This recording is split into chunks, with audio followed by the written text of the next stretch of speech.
Hello and welcome to Checkpoint XP on campus, your #1 resource for collegiate esports. I am your host, Norris Howard, along with the wonderful people out at the UNLV studios, my co-hosts, Daniel Agbuya and Jacob Brothers. What's going on, guys? Hey there, hi there. Hey, hi, how are you?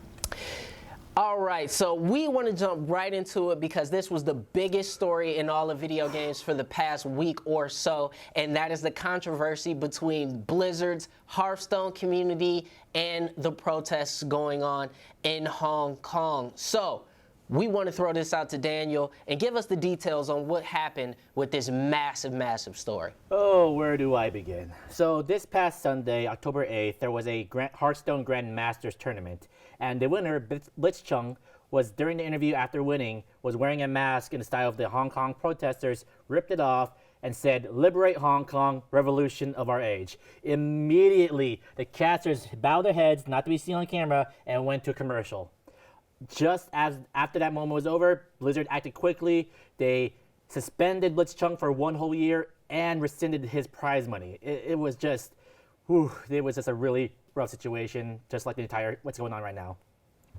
Yeah, and if you're unfamiliar with what's going on in that part of the world right now, Hong Kong has been in the midst of massive protests since the summer, standing against over-policing, and there's rumblings of Hong Kong independence. There's a tone of that as well. So this is something that's been tied to a movement that is much larger than video games, and the stakes are very high. Tensions are also very high in Hong Kong and in China because of this, and this was something that Blizzard responded to very aggressively and very quickly. But there was also a big response to this in America and from American colleges. So Daniel, let us know what went on with the college response to this controversy. Well, if you thought American colleges were going to stay silent about this, you're completely wrong. So at a recent TESPA sponsored, now keep in mind, TESPA is owned by Activision Blizzard. At American University, during one match, students held up signs of pro-Hong Kong protest, and there's been no reprimand from the students, from the university, but obviously now, because of this whole situation, tensions are very high, especially on the gaming scene.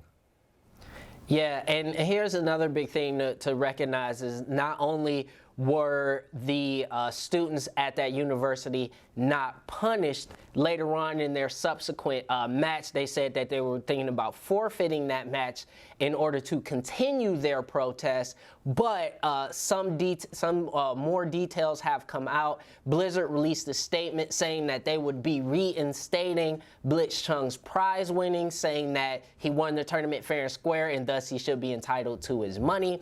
And on top of that, they would be scaling back his suspension from an entire season to 6 months. Now, I want to throw this back to you guys because this is a big, huge story. It is not often that we see politics and gaming really take off in tandem like this. How do you guys feel about this? And did you think Blizzard did the right thing in walking this back? Politics in my gaming? Oh no. Yeah, isn't that what we all want to hear? But no, also during that college game, they also, on the poster, it also said boycott Blizzard. So it wasn't even like, hey, we're supporting Hong Kong. It was also like, hey, boycott Blizzard. That is a bold statement. Yeah, so when it was, and then it was after that, for every game for that night, there was no post-game interviews, there were no webcams. Blizzard was like, we are not going to talk about this. You know, it's really fascinating to see the ripple this has had in the gaming world. Just last night, Blizzard had to cancel a launch event for Overwatch on the Switch at Nintendo World that was supposed to happen this Wednesday. Yeah, it's looking a little bit different than what their blog post reply was, because for their blog post reply, they were sticking to their guns, like, you're talking about our core values, let's run down our core values. But then it's like, we're also going to cancel our New York release of Overwatch on Switch. And then BlizzCon's a month away. So it feels like their messaging, like, ideas are kind of all up in the air right now, and they should hopefully figure that out soon. Do you think the dam's been broken? I think that's tough. I think with the prize money being rescinded and the suspension reduced, that there is some goodwill that has been restored. But we've seen on social media that there are people who are ready to continue this fight against Blizzard. And Jacob, I think you bring up an excellent point with BlizzCon coming up very, very soon. nobody knows what that convention and that event is going to feel like. I mean, by canceling the Switch launch event, I think that's sort of a capitulation in saying, hey, we know this was a massive, massive thing, and we are not sure if we're ready to front face the public in such a way. So I think if they're even saying that this close to the controversy, I mean, BlizzCon, I keep saying BlizzCon can have such a massive, massive, massive dark cloud hanging over it, and I'm not sure what it holds for Blizzard in the future. I mean, how do you guys, if you were going to BlizzCon, Blitzchung and BlizzCon We'll is get crazy. there. If you were going to BlizzCon, how would you guys be feeling as fans of the company? Well, my main thought now is that people who play Heroes of the Storm already feel gypped for years now. We know the Diablo story of mobile and 4 not being announced. And now we have Hearthstone up in the air, and people have always been polarized over Overwatch if it's good or bad now. So I feel like none of their pillars are really in a good spot. No, I honestly feel like Blizzard, thanks, Norris. Blizzard has kind of been dropping in our good graces, not just in terms of like this political situation, but in terms of the games. You know, Diablo was a big disaster for them, but I think Blizzard has everything to lose right now. They really need to find some way to get the people back on their good graces, and this is going to be a very fascinating thing to see at BlizzCon. So I want to ask, what could Blizzard do to get the fans back on their side? Because we do know still that fans and the public are a fickle bunch, and all you need to do is throw in some skins or some bonuses or something, and people could be right back in. So what could Blizzard do right now to sort of get the people back on their side? I don't really know. I think Blizzard's fans are kind of a different breed. They are. Like, I feel like Blizzard's fans always just come from like an uphill battle standpoint. They're like, oh, they don't care about us if we're Diablo fans. The Heroes of the Storm, they don't care about us. They gave up on our game. Like, Overwatch and World of Warcraft are really their only two strong pillars right now. And I mean, they like StarCraft, but it's also been kind of dormant for the last couple of years. So maybe if they do something big with Diablo 4, do something big with StarCraft, and then kind of continue that World of Warcraft train, that could probably help some goodwill kind of to start rolling. I don't think there's going to be a simple one-move fix. Yeah. This is going to take a long time to rebuild that trust. Yeah, definitely. I'd be inclined to agree with that. And, you know, unfortunately, this has been a controversy that's been absolutely huge, and it's permeated all the way through, even to traditional media. We've seen all of NBC, CBS, they've all reported on this. And this is big. So we will see in the coming weeks if there's more news coming out about this. But the run-up to BlizzCon is going to be incredibly interesting. As well as we want to see, I want to see if they make a specific statement about this controversy at BlizzCon, because it's going to be addressed one way or another, whether it be from Blizzard or from the fans. But I want to switch gears a little bit and talk about something a little bit more fun, which is League of Legends. Talking about League of NAR. Legends Worlds. Let's talk about League of Legends Worlds, man, because it's the biggest esports tournament around. In my opinion, it's the World Cup of esports. It's absolutely amazing to watch. And guys, group stages are already underway in Berlin. And I'm just going to go out on a limb and say this. This might be the best Worlds I have ever seen. It's that good. It's been that exciting. The first wave of group play has been incredibly competitive.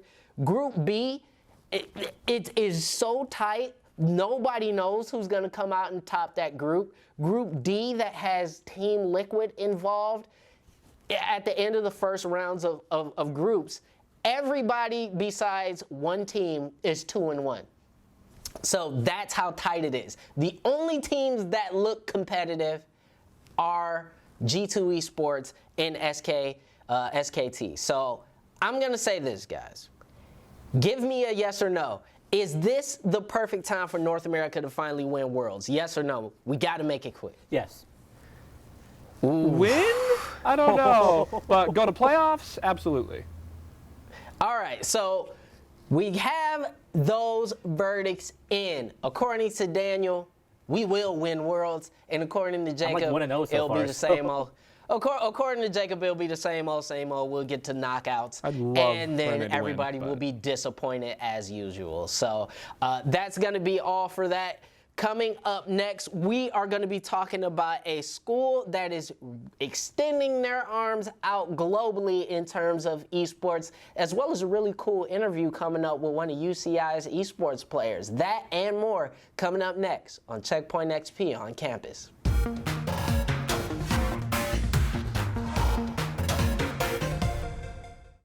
What's going on, everybody? This is Kevin Kelly, your managing editor for Checkpoint XP on campus. I'm here to talk to you guys this week about what's going on the Checkpoint XP website. If you're not familiar, we do a weekly roundup of this show, Checkpoint XP on campus, on the website, covering every single topic that we cover here on this show. If you liked last week's segment on the founding franchises Mount Rushmore, our producer Ethan Schneider has the final word on his 4 Mount Rushmore franchises for gaming as well. So if you guys are interested in any of that, make sure you check out checkpointxp.com.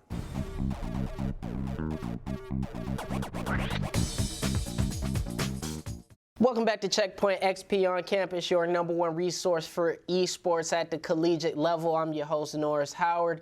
We're going to throw it out to UNLV in just a second, but I want to say this. If you are a college student and a part of an esports organization or team, we want to hear from you. We want to know all the stories going on your campus, about your school's big wins, about your best players, and if you guys have started up a new esports program. Slide on over to checkpointxp.com and hit that on campus tab where you can find all the information. So, we got a really cool story coming out of Harrisburg University. They've partnered with Global Esports to expand the reach of their collegiate esports program.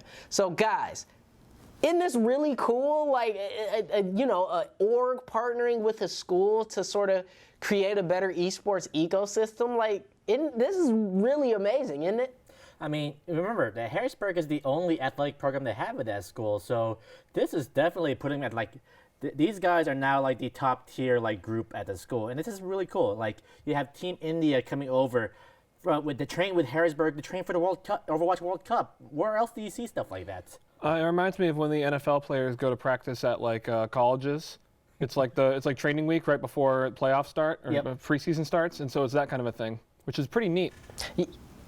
It really is, and it helps increase the stature of not just the schools, but the esport as well. Because, I mean, how awesome is that to be on a campus where you say, hey, we've got an international team that's coming into our school to participate in an esport that we have been dominant in. I think that's absolutely amazing, but the partnership includes a lot more than just that. They also are going to be hosting esports boot camps at Harrisburg where people are going to be able to come in and learn more core fundamentals of the game. That's going to be what I call your get good part of the program. And even better is that Harrisburg is going to create and help modify their esports degree program and port it over to schools in India, creating a partner program in the ecosystem that even goes into the education side of esports. So, I mean, this is really cool all the way around, guys, isn't it? This is just showing how esports is becoming more and more and more relevant, especially in the collegiate scene. Look at this. We're getting esports degree programs overseas. Yeah, the esports degree thing was kind of the main thing that stood out to me. Because it was just kind of interesting when you read the story, and it's like, oh, Overwatch World Cup. It's like, okay, so cool. The U.S. is playing over there. It's like, no, this is India. You're like, huh? I was like, oh, yeah, that esports degree, it's also going to India. It's like, oh, that's really legit.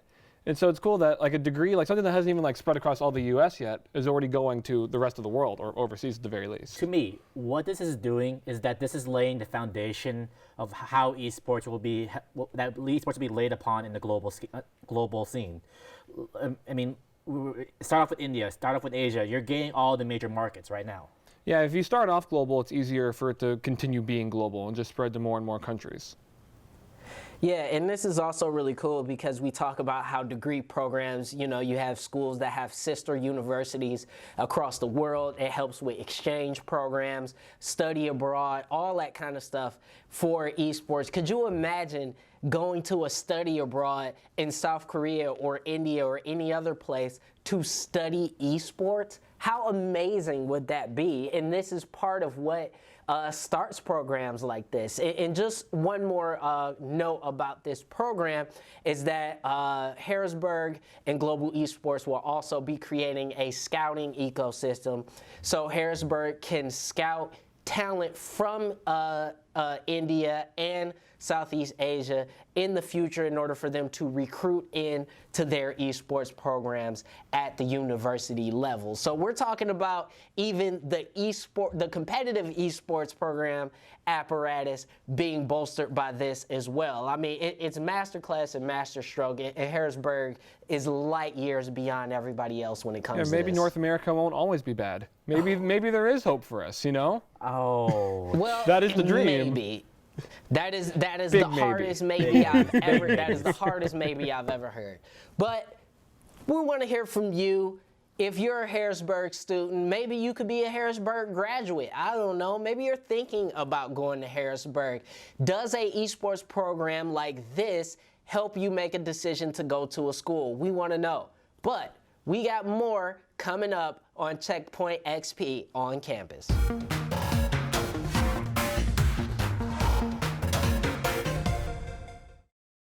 Hey, welcome back to Checkpoint XP on campus, your #1 resource for collegiate esports. And I know you're wondering, Norris, how'd you get that really amazing Checkpoint XP jersey? Number one, I work for them. Number two, you can get one as well if you slide on over to checkpointxp.com and hit that store tab where we got all types of really cool Checkpoint XP merch where you can get not just this jersey, but also really cool Checkpoint XP on campus gear.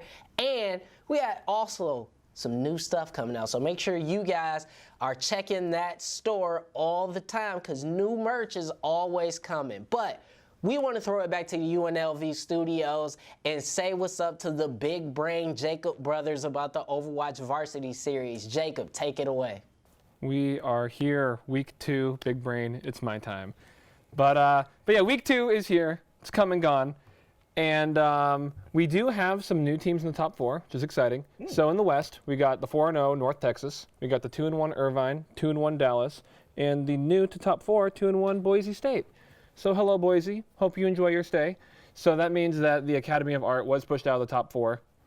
So meaning they lost both. I believe they lost both their group games this week.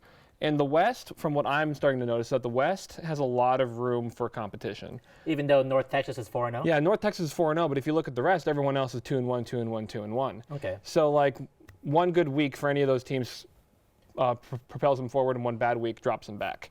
And I say that because when you look at the East, you have Maryville 4-0, Missouri 4-0, Winthrop 3-1, and Harrisburg 3-1. So not as much like, oh yeah, one bad week, it's over for them. No, they're already kind of getting far ahead there. But if you see, Harrisburg is also new to the top 4. So welcome, Harrisburg. Central Florida got dropped out, but they're still 5th. So it's still very possible for them to get back in. And the main evaluation I saw with that is that while Harrisburg did win both their games last week, they were against the bottom 2 teams in the group stage. So like, Harrisburg is good. We're not going to question that, but we don't know how good yet. Now they're going to be facing the favorites now. Yeah, well now they're going to be playing better teams. Yeah, and then because the other teams in the East, the rest of the teams are either 1-3 or 0-4. So the gap is only getting bigger with those temes. And a little something new that I added to this is that I have some preview. Previews, Ooh, big brain. bigger brain, 5 brain. So, because Maryville is one of the 4-0 teams, they have yet to drop a game, but they are playing both Harrisburg and Missouri, who's also 4-0. So one of the top 2 teams in the East is going to be at least 5-1. And then in the West, North Texas, who is on the very top, looks like they're going to be staying on the very top. Really? Because they're playing Grandview University this week, who is an 0-4 team, and they're playing Academy of Art. They got knocked out of the top 4. So it's going to look like in the West, North Texas is probably still going to be 6-0, but for the other teams, it's all up in the air. Now, how many more weeks do we have of the league? I'm pretty confident it's like 6 to 8 weeks, so we still got a while. Okay. So we still have. So nothing's set in stone. Oh no, yet. no! None of these teams should hit the panic button yet. Okay. Oh, maybe if you're 0-4, maybe you should be looking at the panic button. But beyond that, most of these teams still have ample amount of time to move forward. Let me ask you this: are you still on that Winthrop train? I love Winthrop. They are my darling Winthrop. I love them very much. I very much hope they stay in the top 4, and I think they will stay in the top 4. All right. All right, so one thing I definitely want to ask is that we've been seeing North Texas pretty much dominate so far. Should we be considering them the favorites already? And on top of that, one question I had is, does the meta shift in this particular series, or are they playing on a static patch? I believe they are playing on a static patch, because there hasn't really been an update since the Overwatch League finals, has there? No, not as far as I know. Not just small adjustments. So then yeah. they're playing on that same patch still, yeah. So it's still very much a Sigma-dominated meta, double shields. So the things that we were seeing in the Overwatch League finals. But I don't know if, I wouldn't say North Texas is the favorite for the whole tournament. Because when you look at the East and there's so many good schools and they're actually playing each other a lot. Like North Texas could be like the Patriots of the situations where they only play bad teams in their division. So they always have these really good stats. So North Texas could be something like that. But they also are playing schools like Irvine. So I think they're a lock for the West at the very least. yeah, no, they'll definitely make noise when they make playoffs. I'm pretty confident they're going to make playoffs. But to go all the way to win it all, I'm not sure. Well, that's going to be it in our roundup of the Overwatch Varsity Series. Thank you to the big brain Jacob for all of that. We are going to have more coming up next, where we're going to break down the craziness that was going on in Fortnite this week. But before that, we're going to talk to Andrei, a player from UCI, who's going to let us know what it's like to actually be a player on an esports campus. That's going to be coming up on Checkpoint XP on campus. Stay with us.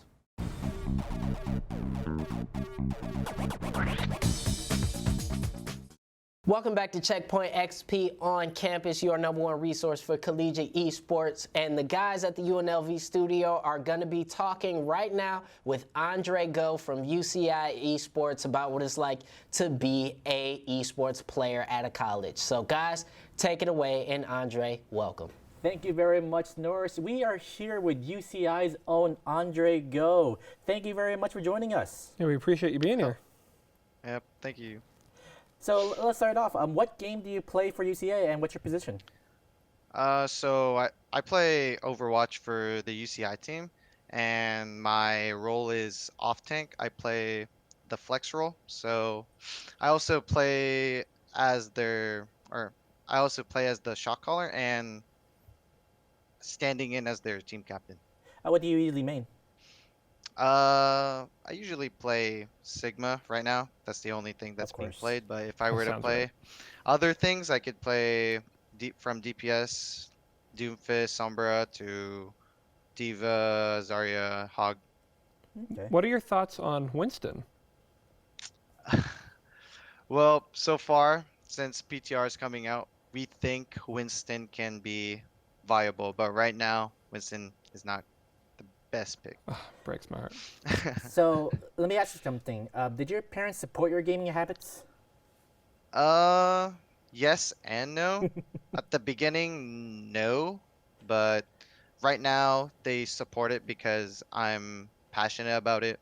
And back then, gaming wasn't really a thing that people, or what's it called, Asian parents wanted to pursue for. Right. And Oh yeah, I know that. yeah. Um, So did that change when they realized you got a scholarship for esports? yes, basically when I started getting contracts for other teams and being being able to join UCI, they were like, "Whoa, that's a new thing. We're definitely gonna support you now." I'm like, oh, "Okay, thanks." Of course. So what's it like to be part of a program like UCI where you're so well supported? Well, being well supported, it's kind of hard because there's expectations that you have to fulfill. But being part of the program, the staff are really great. They always make sure we're in check. The players always have what they need. If you need something, they're there for you. Especially the transparency with the org. I like that they always tell us what we need to know, what they want to do, what our future is. And then there's many resources that the players have. So, for example, the sponsorships that UCI has, with Logitech, Game Fuel, and then we have like a physical trainer if we ever wanted to go to the gym, work out with him. And then we have a physical or a team psychologist if we ever need like something with our mental health. Wow. Then they give like life advice, etc., stuff like that. So one thing that we've talked about on the show a couple times is that a lot of people playing for college have a hard time balancing like school, social life, and then playing the games themselves. How do you balance your life? Are you able to do that, or is it hard for you as well? I'm human, so it's pretty hard. Great You answer. know, it's pretty hard. I'm gonna say it's really hard because right now I'm trying to balance all of those things. I think school especially is the hardest. Transition from high school to college is really hard for me. Like I went from studying to I have to study so much. So it's like I think if you have really great time management and commitment, you could do it, but it's a lot of work. But having great staff behind you helps a lot, doesn't it? Yes, it helps a lot. Makes your life way easier. So let me ask you this. Are there any misconceptions about being on an esports scholarship that you kind of want to clear? So the things I want to clear, or the one thing I want to clear with people is how much money players make. People Mm. think that, wow, esports players, wow, you make so much money. No, we don't. We don't make we don't make any type of money. We don't make. There's no money. Like for right now, UCI gives like a decent scholarship, but from what I know, all other collegiate schools don't even give like compared to what we have. Mhm. Like compared to a double NCAA player, which makes around like 38K, we don't even make a third of that. No. So, yeah. But Not right yet, now at it's least. basically based on passion. Yeah. Right, well, we're getting Not there. yet. We're going to get there. I think we're going to get there. So well, rolling off of passion, one thing that I wanted to ask you about after you were explaining your position. So you said you were a shot caller. What is the Yes. mindset of being a shot caller? Like what do you have to do to be a good shot caller? So being a good shot caller, you have to experience or have a lot of game experience. From what I know, I haven't been a shot caller for that long. I started picking up the role because UCI needed it, and since I have like a big background in terms of like being in this type of role and having like a leadership persona, I'm able to take the shot calling role and able to expand my game knowledge with my persona. So being able to like be on the fly is my type of thing, but being a good shot caller is basically you have to think on the spot and be able to lead your teammates with confidence. And unfortunately, that's all the time we have for today, Andre. But thank you so much for taking the time to Yep. speak with us. And we hope to see you again in the future. And Yeah. good luck in everything you guys do. It was really good talking to you, man. Yep. Thank you so much. Thanks to Andrei for joining us here on Checkpoint XP on campus. Coming up next, we're going to be talking about the crazy week in Fortnite because it seems like the whole world's gone crazy over this game or lack thereof. That's coming up on Checkpoint XP on campus.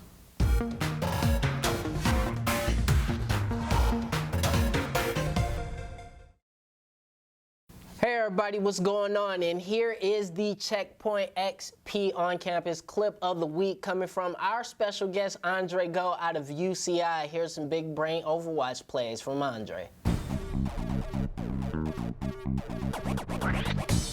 Oh, big charge. Is that going to be enough? No, there's a trance in the middle. That's a good shadow, but immediately Lasky caught out there by Caramel Koala, and now Kraken find themselves in a good position. This self-destruct could do some damage. There we go.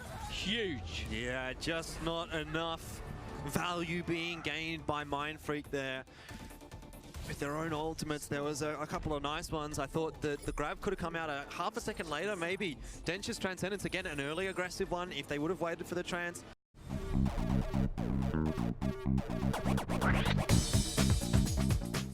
We're back here at Checkpoint XP on campus, the #1 resource for collegiate esports. And listen, the biggest game in the world went dark for about 24 hours and the whole world lost their minds. Obviously, I'm talking about Fortnite and its end of season event where they just threw a big old meteor into the game, blew it up, and took it offline and had people watching a black hole for hours on end. So guys, you know I'm not that big of a Fortnite fan, but there are plenty of people in this world who are.